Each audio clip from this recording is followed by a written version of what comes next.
कौन थे ये बताते हुए चले आज। पहले तो देखिए, परीक्षित को श्राप लगा था।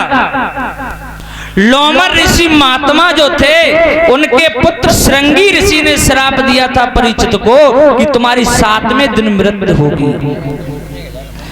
और परीक्षित को जब ये पता चला कि हमें श्राप दे दिया है कि मेरी 7वें दिन मृत्यु हो जाएगी, और मरने से हर इंसान डरता है, मरना कोई चाहता नहीं है। मुक्ति का द्वार ढूंढने के लिए परीक्षित जी घर से निकल देते हैं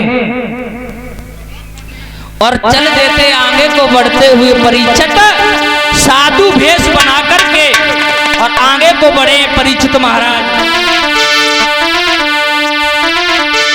अरे घर छोड़ी नवल दे नारी, परीक्षित ने अरे घर छोड़ी नवल दे नारी, आगे बढ़ो भूप बलदारी।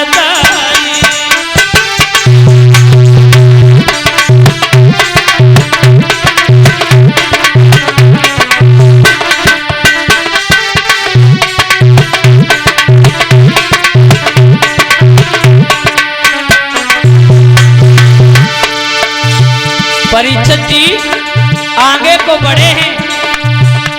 इन साधु भेष बनाए लो, उन हरि से ध्यान लगाए लो।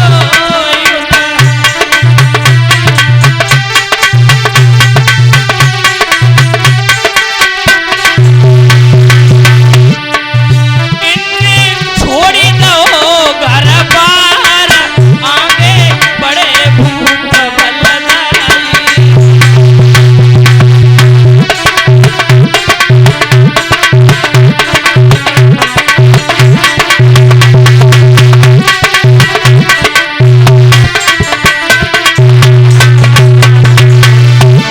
परीक्षित जी आगे बढ़े हैं तो देखा है लंबी सी भीड़ लगी है, जहां पर व्यास के पुत्र सुखदेव जी भगवान की कथाएं सुना रहे हैं।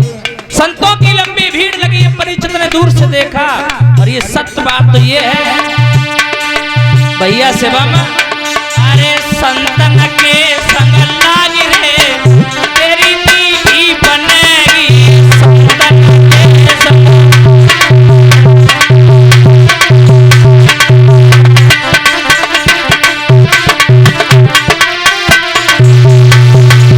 संतन के संग लाग रे, वो तेरी अच्छी बनेगी संतन के संग।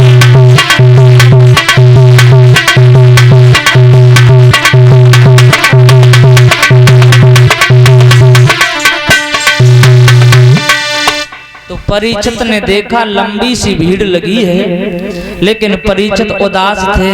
उदास क्यों थे? इसलिए उदास थे क्योंकि मरने से हर इंसान डरता है। उन्हें श्राप लगा था कि हम 7वें दिन मर जाएंगे।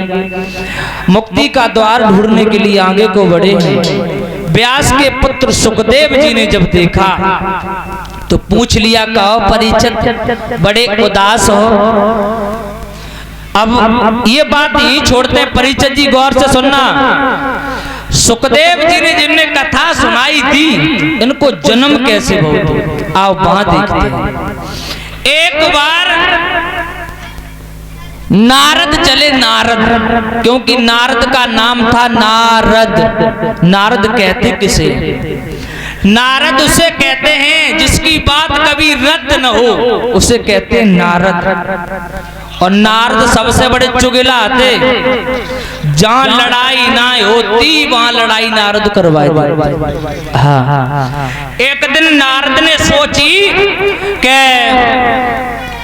आज चलते हैं भोले बाबा और गिरजा में लड़ाई करवाते हैं। तो आगे को बढ़े, लेकिन कैलाश पर्वत पर भोले बाबा नहीं, गिरजा मैया अकेली बैठी हैं। नारद ने कही, क्यों मैया, भोले बाबा कहाँ गए?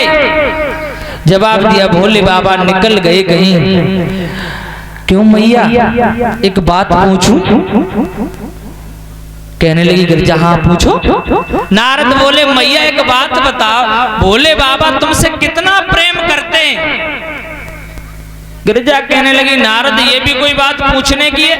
गिरिजा कहने लगी भोले बाबा हमें बहुत प्रेम करते हैं। नारद बोले नहीं मैया, अगर भोले बाबा तुमसे प्रेम करते हैं तो तुमने भोले बाबा से कभी ये पूछा क्या?